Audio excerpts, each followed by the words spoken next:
Hello दोस्तों, welcome back to my channel. अगर आपने अभी तक मेरे चैनल को सब्सक्राइब नहीं किया है तो जल्दी से मेरे चैनल को सब्सक्राइब कर दें। एपिसोड 22 की शुरुआत में सॉन्गलिन और शाओरेन डैड के साथ डिनर कर रहे होते हैं। कुछ देर बाद यहाँ पर लिन और शेनगू आ जाते हैं। शेनगू को देखकर तो डैड बहुत ही ज्यादा खुश हो जाते हैं। लिन इन दोनों के पास आकर पूछता है कि अभी की सिचुएशन क्या है। शाओरेन कहता है कि मुझे भी डैड की समझ तो नहीं आ रही, लेकिन ऐसा लग रहा है जैसे वो हकीकत को अवॉइड करने की कोशिश कर रहे हैं। लिन कहता है कि फिर क्या मुझे बात करनी चाहिए या नहीं। शेन को डैड को गिफ्ट देती है। डैड ये देखकर बहुत खुश हो जाते हैं। शाओरेन लिन से कहता है कि हमें ऑब्जर्व करना चाहिए डैड को। डैडी गिफ्ट खोलकर देखने वाले होते हैं, लेकिन शेन को कहती है कि खास गिफ्ट है तो आप तभी खोलिएगा जब आप अकेले होंगे। जब ये सब लोग डिनर के लिए बैठ जाते हैं तो डैड कहने लगते हैं कि सबको यहाँ पर देखकर मुझे बहुत अच्छा लग रहा है, तुम लोग आज रात यहीं पर रुक जाओ। अंकल सांग कहने लगते हैं कि लिन और शाओरेन अपने अपने रूम्स में रुक जाएंगे और शेनगू और सॉन्गलिन के लिए मैं गेस्ट रूम तैयार करवा देता हूँ। शाओरेन कहता है कि सॉन्गलिन मेरे साथ ही रुकेगी। डैड कहते हैं कि शादी से पहले तुम दोनों एक ही रूम में स्टे नहीं कर सकते और अगर ये न्यूज बाहर फैल गई तो इससे सॉन्गलिन की रेपुटेशन खराब हो जाएगी। शाओरेन कहता है लेकिन मैं किसी वजह से कह रहा हूँ। डैड कहते हैं कि मुझे इस बात की परवाह नहीं है, जो मैंने कह दिया है वैसा ही होगा। सॉन्गलिन शाओरेन को बहस करने से मना कर देती है। शाओरेन कहता है कि आज यहाँ पर आकर ऐसा लग रहा है जैसे हम लोग अपने बचपन में वापस आ गए हैं। लिन कहता है कि पहले हम अलग रूम्स में ही सोया करते थे, लेकिन तुम्हें रात में डर लगता था, इसीलिए तुम हमेशा मेरे पास आ जाया करते थे, इसी वजह से हमें रूम शेयर करना पड़ा। शाओरेन कहता है कि हम बाहर वॉक करने के लिए चलते हैं। लिन और शाओरेन बाहर वॉक करने के लिए चले जाते हैं। दूसरी तरफ शेनगू और सॉन्गलिन गेस्ट रूम में आ जाती हैं। शेनगू कहती है कि क्या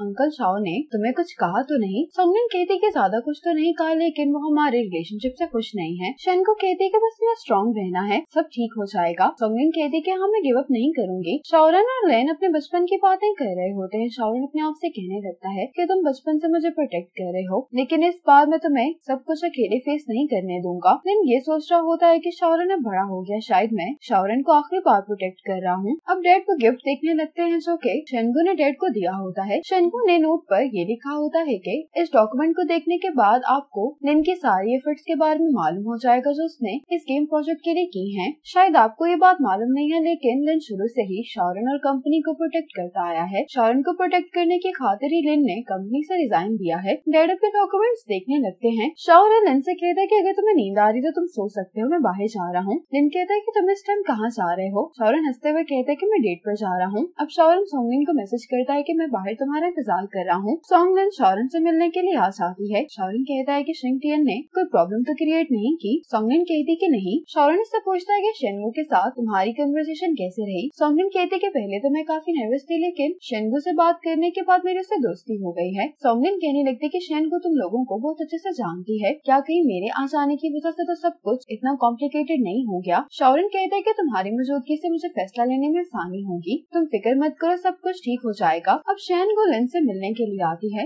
लिन कहता है कि मैं सोच रहा हूँ कि कल मैं डैड से बात करूँ, लेकिन इस बारे में सोचकर मुझे डर भी लग रहा है। सॉन्गलिन अचानक से हंसने लगती है तो शाओरेन कहता है कि तुम हंस क्यों रही हो। सॉन्गलिन कहती है कि मैंने नहीं सोचा था कि तुम्हें स्कूल में किसी फीमेल क्लासमेट ने बुली किया होगा। शाओरेन कहता है कि शेनगू ने तुम्हें यही बात क्यों बताई। सॉन्गलिन कहती है कि मुझे सच बताओ, जब मैंने शिंगटियन बनकर तुम पर अटैक किया था क्या तुम डर गए थे। शाओरेन कहता है कि नहीं। सॉन्गलिन कहती है कि मुझे सच जानना है। शाओरेन कहता है कि अगर मैं डर गया होता तो फिर मैं तुम्हें शिंगटियन से सॉन्गलिन में कैसे ट्रांसफॉर्म कर पाता। ये सुनकर सॉन्गलिन मुस्कुराने लगती है। दूसरी तरफ लिन शेनगू से कहता है कि मुझे इस बात का डर है कि डैड से बात करने के बाद मैं अपना घर खो दूंगा। तो शेनगू इसको हक करते हुए कहती है कि तुम फिक्र नहीं करो, चाहे कुछ भी हो जाए मैं हमेशा तुम्हारे साथ रहूंगी। अगले सुबह ये सब लोग ये सोच रहे होते हैं कि हमें डैड से कैसे बात करनी चाहिए। अब लिन डैड के पास आता है। डैड कहते हैं कि मुझे यकीन है कि तुम यहाँ पे मुझसे कोई बात करने के लिए आए हो। लिन कहता है कि शायद जो मैं कहने वाला हूँ उसको सुनने के बाद आप गुस्सा हो जाएं, लेकिन ये फैसला लेने से पहले मैंने बहुत सोचा है, इसलिए मैं उम्मीद करता हूँ कि आप आराम से मेरी बात सुनेंगे। लिन कहता है कि मैं जानता हूँ कि आप शाओरेन और शेनगू की शादी क्यों करवाना चाहते हैं। असल में आप ये चाहते हैं कि शेन ग्रुप की वजह से शंघाई ग्रुप में शाओरेन की पोजीशन और भी स्ट्रॉन्ग हो जाएगी, लेकिन अब आपको इस बात का डर है कि अगर मेरी और शेनगू की शादी हो गई तो फिर शंघाई ग्रुप में शाओरेन की जो पोजीशन है उस पर फर्क पड़ जाएगा। लेकिन मैं कभी भी शाओरेन के साथ कम्पीट नहीं करना चाहता था। माजी में जब आप मुझे अच्छे से ट्रीट नहीं किया करते थे तो आपका रवैया देखकर मैं बहुत अपसेट हो जाता था। आपकी अटेंशन हासिल करने के लिए मैंने उस फील्ड पर गिव अप कर दिया जो मुझे बहुत पसंद थी। लेकिन अब मुझे ये बात समझ में आई है कि कुछ चीजों के लिए आप चाहे जितनी ही एफर्ट कर लें उन पर कोई फर्क नहीं पड़ता। लिन कहता है कि मैं बस अभी आपसे ये चाहता हूँ कि आप मुझे और शेनगू को अलग मत करें। बहुत अरसे बाद मेरे अंदर अपनी फीलिंग्स का सामना करने की हिम्मत आई है। इस बार मैं शेनगू को डिसअपॉइंट नहीं करना चाहता, लेकिन अगर आपको अभी भी कोई परेशानी है तो मैं शाओ फैमिली छोड़कर चला चाहता हूँ। आप जो भी फैसला लेंगे उस पर मैं आपको कभी भी ब्लेम नहीं करूंगा, क्योंकि आप हमेशा मेरे डैड रहेंगे और मैं आपकी बहुत रिस्पेक्ट करता हूँ। लिन कहता है कि मैं उम्मीद करता हूँ कि आप मुझे जवाब जरूर देंगे। ये कहने के बाद लिन यहाँ से चला जाता है। लिन के जाने के बाद डैड अपनी फैमिली फोटो को देखने लगते हैं। अब माजी का दिखाया जाता है। डैड लिन की मॉम से कहते हैं कि तुम फिक्र नहीं करो, तो लिन की मॉम कहती है कि लिन अभी बहुत छोटा है, मुझे क्या करना चाहिए। डैड कहते हैं कि अब चूंकि तुम डिवोर्स ले चुके हो तो तुम्हें इस बारे में बात करने की कोई जरूरत नहीं है। अगर तुम्हारा बेटा सुन लेगा तो उसे बुरा लगेगा। लिन की मॉम कहती है कि मैं जानती हूँ कि वो घटिया इंसान है, उसने मुझसे पैसे लेकर उन पैसों का भी जुआ खेला।